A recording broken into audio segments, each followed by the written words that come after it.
నేటి ధ్యానాంశము రోమా 5వ అధ్యాయము 19వ వచనంలో, ఒక విధేయత వలన అనేకులు నీతిమంతులుగా తీర్చబడుదురు.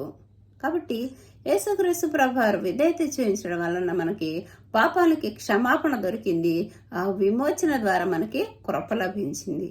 యేసుక్రీస్తు ప్రభువారు యొక్క విధేయత ఎక్కడి నుంచి ప్రారంభమైందనంటే, మత్తయి సువార్త 3వ అధ్యాయము 17వ వచనంలో, యోర్దాను నదిలో బాప్తిసం తీసుకున్నప్పుడు ఆకాశం తెరబడుతుంది. పరిశుద్ధాత్మ దేవుడు యేసుక్రీస్తు మీద పావురంలాగా వచ్చి దిగినప్పుడు దేవాతి దేవుడు ఆకాశంలో నుంచి ఏమంటున్నారంటే, ఈయన నా ప్రియకుమారుడు, ఈయనందు నేను ఆనందించుచున్నానని ఒక శబ్దము వింటున్నాడు.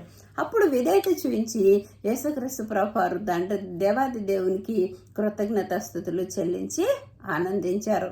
కాబట్టి 3.5 సంవత్సరాలు పరిచర్య చేసినప్పుడు కూడా యేసుక్రీస్తు ప్రభువారు పరిశుద్ధాత్మ అగ్ని అభిషేకం పొందినప్పుడు అనేక అద్భుత కార్యాలు, ఆశ్చర్య కార్యాలు మనకి ఈ లోకంలో ఉన్నప్పుడు చేశారు. చనిపోయిన వాళ్ళని తిరిగి లేవనెత్తారు. పాపులు వచ్చినప్పుడు పాపానికి క్షమాపణ, విమోచన కలిగజేశారు. లేకపోతే రోగంలో ఉన్న వాళ్ళకి స్వస్థత ఇచ్చారు. కాబట్టి అలాంటి సమయంలో విధేయత చూపించడం కాదు కానీ యేసుక్రీస్తు ప్రభువారు సిలువలో అణువు రక్తం ప్రోక్షించారు. వీపంత దున్నబడింది మన పాపముల నిమిత్తము. ఇంకా చేతిలో కాళ్ళల్లో చీలలు కొట్టారు, తలలో ముళ్ళ కిరీటము, హృదయంలో ప్రక్కల బల్లె పొడిపొడిచినప్పుడు ఆఖరి రక్త బొట్టు కారుస్తూ కూడా యేసుక్రీస్తు ప్రభువారు దేవాతి దేవునికి విధేయత చూపిస్తున్నారు. అక్కడ కూడా ఏమంటున్నాడంటే, ప్రార్థన ఎలా చేస్తున్నాడో, తండ్రి ఈ గిన్నె నా నుంచి తీసివే అని యేసుక్రీస్తు ప్రభువారు సెలవుకు వెళ్ళక ముందు ఎంతగానో ప్రార్థన చేశారు. అయినా సెలవులో ఆఖరి రక్త బట్టు కారుస్తూ ఆ దేవాతి దేవునికి ఏమంటున్నాడంటే, ప్రభువా నా ఆత్మను నీ చేతికి సమర్పిస్తున్నాను అని యేసుక్రీస్తు ప్రభువారు అంత సెలవు మరణం పొందుతా కూడా దేవాది దేవునికి విధేయత చూపించాడు. అందుకనే మనం ఆ రక్తం వలన, యేసు రక్తం వలన మనకి పాపానికి క్షమాపణ కలిగి పాపమును విమోచనించడం ద్వారా మనల్ని కృప అనుగ్రహించి దాని ద్వారా మనముకి నీతిమంతులుగా తీర్చబడారు.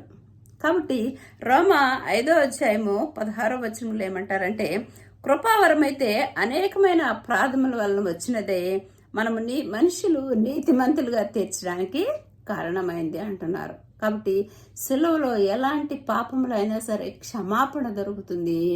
మనము నీతిమంతుడు విశ్వాస మూలముగా నీతిమంతులుగా తీర్చబడతాం. ఎప్పుడైతే యేసుక్రీస్తు ప్రభువారు నా పాపాలకి విమోచన కలుగు చేశాడు అని మన హృదయము పరిపూర్ణంగా విశ్వాసంలోకి వస్తామో అప్పుడు మనం నీతిమంతులుగా తీర్చబడతాము. కాబట్టి అసలు ఏ విధంగా, ఏ పరిస్థితిలో మనము నీతిమంతులుగా తీర్చబడతామంటే, పౌలు జీవితాన్ని మనం కానీ తీసుకున్నప్పుడు, సౌలుగా ఉన్నప్పుడు ఏం చేశాడంటే, అక్కడ సంఘాన్ని అపోస్తల కార్యము 9వ అధ్యాయంలో మనం చూసినట్లయితే సంఘాన్ని ఎంతో హింసించేవాడు. ప్రభు యొక్క శిష్యుల్ని పౌలుగా మారినప్పుడు ఏం చేశాడు, సంఘాన్ని ప్రభు యొక్క శిష్యుల్ని హింసించడం, వాళ్ళని చెరసాల వేయడము, మరణించడానికి, వాళ్ళు హత్య చేయడానికి ప్రాణాధారమైనట్లుగా దేవుని యొక్క యేసుక్రీస్తు ప్రభుని దూషించి ద్వేషించేవాడు. ఎప్పుడైతే దమస్కు పట్టణంలో యేసుక్రీస్తు ప్రభువారు ఒక్కసారి వెలుగుతో ప్రత్యక్షమైనప్పుడు యేసుక్రీస్తు ప్రభువారికి విధేయత చూపించాడు. కాబట్టి మనము కూడా చేయాల్సింది ఏంటంటే, యేసుక్రీస్తు ప్రభు యొక్క వాక్యానికి కానీ, యేసుక్రీస్తు ప్రభు యొక్క రక్షణ విషయంలో కానీ, సిలువ విషయంలో కానీ మనము కూడా ఏం చేయాలంటే, పునరుద్ధానం ఉంది అని ముందు విశ్వసించాలి. రక్షణ యేసుక్రీస్తు నామములో అనేది విశ్వసించాలి. ఎందుకంటే మన పాపం నిమిత్తం వేసే సిలువలో క్షమాపణ అనుగ్రహించాడు, మనం ఎప్పుడే విశ్వసించాలి. కాబట్టి ఆ విశ్వాసము పౌలు ఇక్కడ వెంటనే ప్రత్యక్షమవగానే విశ్వాసంతో ఉన్నాడు. కాబట్టి ఆ విశ్వాసం ఎలా ప్రత్యక్షపరిచాడు అంటే, వెంటనే ఆ స్వరము యేసుక్రీస్తు ప్రభువారు ఏమంటున్నాడంటే, ఇదిగో నా నామం భరించడానికి నేను నిన్ను ఏర్పాటు చేసుకున్నాను, ఎన్నో శ్రమలు అనుభవించడానికి నిన్ను ఏర్పాటు చేసుకున్నాను అని చెప్పినప్పుడు యేసుక్రీస్తు ప్రభు యొక్క మాటకి లోబడ్డాడు. అనన్య దగ్గరికి వెళ్ళు అంటే అనన్య దగ్గరికి వెళ్ళాడు. అతడు నీ కోసం ప్రార్థన చేస్తాడంటే అతడు 3 దినాలు ఉపవాసం ఉండి ప్రార్థన చేసినప్పుడు పాప పొరలన్నీ రాలిపోయినాయి. అతడు పౌలు ఏం చేశాడంటే అప్పుడు యేసుక్రీస్తు ప్రభు నామములో ప్రార్థన చేశాడు, విధేయత చూపించాడు. అయితే ఎంతగా విధేయత చూపించినా అసలు ఏ విధంగా పాపం నుంచి విమోచన కలిగి చేసింది పౌలు జీవితంలో అని ఆలోచన చేసినట్లయితే పౌలు మూడో దినం పరిశుద్ధ ఆననే వచ్చిన తర్వాత ఏం చెప్తాడంటే, పౌలా ఇంకా నువ్వు బాప్తీసం తీసుకో, పాపాల క్షమాపణ కోసం ప్రార్థన చేసి నువ్వు బాప్తీసం తీసుకున్నప్పుడు పౌలు ఏం చేస్తాడంటే ప్రార్థన చేస్తూ ఉంటాడు. అయితే యేసే ప్రత్యక్షమవుతాడు. యేసే ప్రత్యక్షం ఏమంటాడంటే, నువ్వు యెరూషలేం దేవాలయం దగ్గరికి వెళ్ళి ఇంకా సాక్ష్యంగా చెప్పు అంటాడు. అయితే అపోస్తల కార్యం 22వ అధ్యాయంలో పౌలు అక్కడ ఏమంటాడంటే, ప్రభు ఇదిగో నేను పాపం చేసి స్టెఫన్ను చంపించినప్పుడు అక్కడే ఉన్నాను కదా, యెరూషలేంలో వాళ్ళందరికీ తెలుసు నేను ఇట్లా హత్య చేయించాను అని, ఇప్పుడు నా సాక్ష్యం ఎవరు నమ్ముతారు అంటాడు. అంటే అతడు ఏమంటాడంటే, అతడు మనసు ఏమంటుందంటే నేను పాపం చేశాను అంటుంది. యేసే అంటాడు, నువ్వు వెలుగును చూసావు, నేను నిన్ను క్షమించేశాను, వెళ్ళి సాక్ష్యం చెప్పంటాడు. అయితే ఆ పాప క్షమాపణ వెంటనే పొందుకోలేదు, కానీ పరిపూర్ణ విశ్వాసంలోకి రాలేదు, వెంటనే పరిపూర్ణంగా వెంటనే విమోచన నీతిమంతుడిగా తీర్చబడలేదు. కానీ ఏం చేశాడంటే, అయ్యా ఇదిగో నేను పాపం చేశాను అని, అందుకని 3 సంవత్సరాలు ఏం చేస్తున్నాడంటే వెంటనే యెరూషలేంలో సాక్ష్యం చెప్పేసి దమస్కు పట్టణానికి వెళ్ళిపోతాడు. అప్పుడు 3 సంవత్సరాలు ప్రార్థన చేస్తాడు. అప్పుడు దాకా ఏం చేశాడంటే అసలు ఏ సంఘంలో కూడా వాక్యం చెప్పడం కానీ ప్రార్థన చేయడం కానీ లేదు. అప్పుడు 3 సంవత్సరాలు సంఘం నిర్మించబడే నిమిత్తము, తన పాపముల నిమిత్తము, సంఘాలు కట్టబడే నిమిత్తము, పత్రికలు రాసే నిమిత్తము యేసుక్రీస్తు ప్రభువుకి ప్రార్థన విజ్ఞాపన చేస్తూ ఉపవాసాల ద్వారా దేవునికి గోజాడి ప్రార్థన చేస్తూ ఉన్నాడు.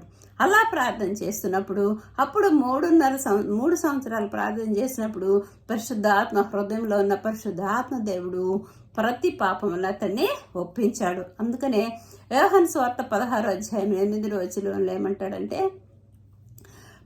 పరిశుద్ధాత్మ దేవుడు పాపం గురించి, తీర్పు గురించి, నీతిని గురించి ఒప్పింపజేస్తాడు అంటాడు. ఎప్పుడైతే ఆ పరిశుద్ధాత్మ దేవుని యొక్క స్వరానికి లోబడతాడో, ప్రభు చిత్తానికి లోబడతాడో, ఆ పరిశుద్ధాత్మ దేవుడు పాపాలను ఒప్పించిన తర్వాత, అందుకని రోమా 8వ అధ్యాయంలో 2వ వచనంలో ఏమంటాడంటే, 2వ అధ్యాయంలో అనేక 8లో, కాబట్టి ఇప్పుడు మీరు క్రీస్తునందు వారికి ఏ శిక్ష విధి లేదు, క్రీస్తునందు జీవమిచ్చు ఆత్మ యొక్క నియమము పాప మరణ నియమాల నుంచి నన్ను విడిపించును.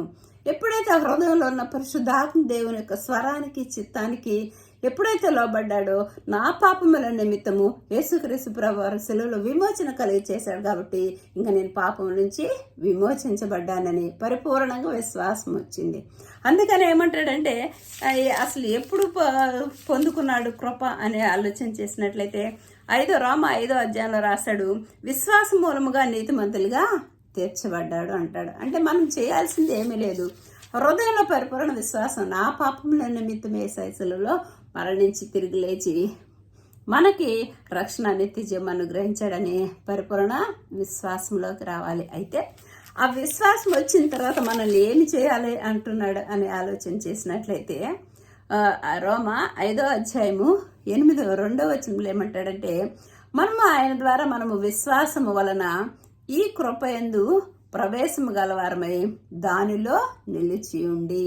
కాబట్టి యేసుక్రీస్తు ప్రభు ఒక్కసారి మనము విశ్వాసం వచ్చి పాపములు విడిచిపెట్టిన తర్వాత మనం ఏ విధంగా జీవించాలంటుంటే అందులో నిలిచి ఉండండి అంటున్నాడు. ఎందులో నిలిచి ఉండాలి? ఒకవేళ మనకి పాప క్షమాపణ దొరికితే ఏం చేయాలి మనము?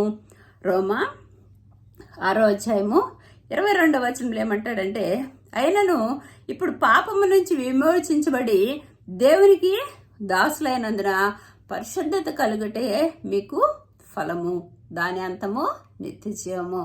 యేసుక్రీస్తు ప్రభువుని పాపం క్షమాపణ దొరికిందని విశ్వసిస్తే మీరు పరిశుద్ధంగా ఉండాలా, ఇంకా ఈ లోకం వైపు తేరు చూడొద్దని. ఎందుకంటే పౌలు ఒకసారి యేసుక్రీస్తు ప్రభు వెలుగుతో నింపబడిన తర్వాత ఇంకా లోకం వైపు తేరు చూడలేదు. కానీ కొన్నిసార్లు ఏంటంటే పరిచర్య ప్రారంభించినప్పుడు ఇంకా ఎలా అంటాడు, నేను అపోస్తుల ప్రథముడని తనను తాను కొంచెం హెచ్చించుకుంటా ఉంటాడు.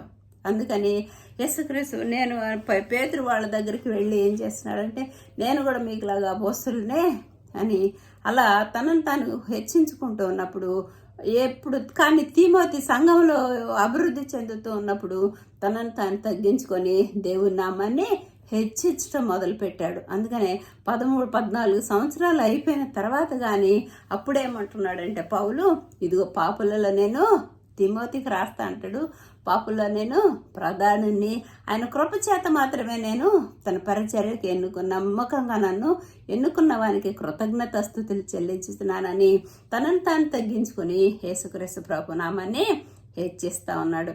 కాబట్టి యేసయ్య చూపించిన విధేయత వలన మనకి నీతిమంతులుగా ఈ విధంగా యేసయ్యనందు పరిపూర్ణంగా పౌలులాగా విశ్వాసంలో కానీ ముందుకు కొనసాగుతూ ఉన్నప్పుడు పరిపూర్ణంగా రక్షణ నిత్యజీవం అనుగ్రహించి 13 పత్రికలు రాసి అనేక సంఘాలను కట్టినట్లు మనము కూడా యేసుక్రీస్తు ప్రభువును కానీ ఒక్కసారి విశ్వసిస్తే ఎలాంటి పాపమైనా ఉండొచ్చు. అయితే ఈరోజు మనల్ని ప్రభు ఏమంటున్నాడంటే, ప్రయాసపడి భారం వచ్చిన సమస్య జనులారా నా దగ్గరండి, మీకు విశ్రాంతి కలిగేదిన నేను జీవించిన ఒక్క సెలవులో విధేయత వల్ల మీకు పాపాలన్నింటినీ క్షమించబడతాయి. అసలు యేసుక్రీస్తు ప్రభు ప్రేమ ఏంటంటే ఎంత పాపినైనా కరుణించడానికి, పాపాన్ని క్షమించడానికి యేసుక్రీస్తు ప్రభు సిద్ధంగా ఉన్నారు. కాబట్టి మనం ఎప్పుడైతే హృదయపూర్వకంగా ఒప్పుకోవడానికి, ఆ పాపాలు ఒప్పుకోవడానికి, పాపాలను విడిచిపెట్టడానికి సిద్ధపడతామో, కాబట్టి ఆ యేసుక్రీస్తు ప్రభు విధేయత చూపించినట్లు మనము కూడా ఆ సెలవుకి,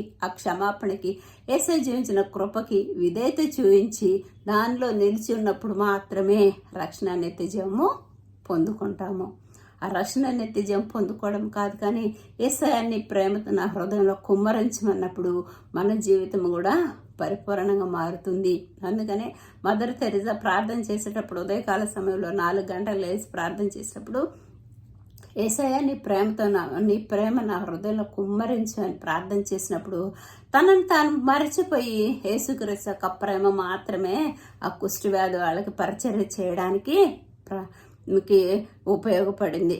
కాబట్టి అంతగా యేసుక్రీస్తు ప్రభుకి విధేయత చూపించింది. కాబట్టి ఎంత కుష్టి వ్యాధి వాళ్ళనైనా సరే ఆమె గాయాలన్నీ కడిగి పరిశుద్ధపరిచి వాళ్ళతో స్నేహం చేసి వాళ్ళ కోసమే తన ప్రాణాన్ని మరణించేంత వరకు కూడా పరిచర్య చేసింది. కాబట్టి యేసయ్య చూపించిన ఒక్క విధేయత వలన అనేక పాపములకు క్షమాపణ కలుగుతాయి. కాబట్టి అసలు మన పాపలకు క్షమిస్తాడని, మనకు పాప విమోచన వచ్చిందని మనం విశ్వసించినప్పుడే యేసుక్రీస్తు ప్రభు మనకి క్షమాపణ ఇస్తారు. ఒకవేళ ఒప్పుకోకపోతే పాపములు మనలో నిలిచిగానే ఉంటాయి. అప్పుడు మనం చనిపోయిన తర్వాత మన ఆత్మ పాపములు నిలిచి ఉంటే పాతాళంలోకి వెళ్తుంది. యేసుక్రీస్తు ప్రభు మనకు ఉచితంగా ఇచ్చిన రక్షణ నిత్యజీవము కోల్పోతాం. కాబట్టి నేటి దినము ఈ నూతన సంవత్సరంలో ప్రవేశించబోతున్నాము, 2024 సంవత్సరంలో. కాబట్టి మన పాప జీవితాన్ని మనం ఒక్కసారి ఆలోచన చేసుకొని విధేయత యేసుక్రీస్తు ప్రభువారికి విధేయత చూపించి, ప్రభు నిస్సులో రక్తంతో నన్ను కడిగి నన్ను శుద్ధించేయి, తెలుసో తెలియనక పాపములన్నింటినీ మాట వలన, తలంపు వలన, క్రియ వలన చేసిన పాపాలని నీ రక్తంతో కడిగి నన్ను శుద్ధించేసి నీ వారసుడిగా నన్ను అంగీకరించు, నిత్య జీవానికి నీ రక్షణలోకి నన్ను అంగీకరించి అన్నప్పుడు మనము అవిశ్వాసంలో నిలిచి ఉండాలి. మనకి లోకము శరీరాశ, నేత్రాశ, జీవడమని విడిచిపెట్టినప్పుడు మాత్రమే పరిపూర్ణ రక్షణ నిత్యజీవము పొందుకుంటాము. ఆమేన్.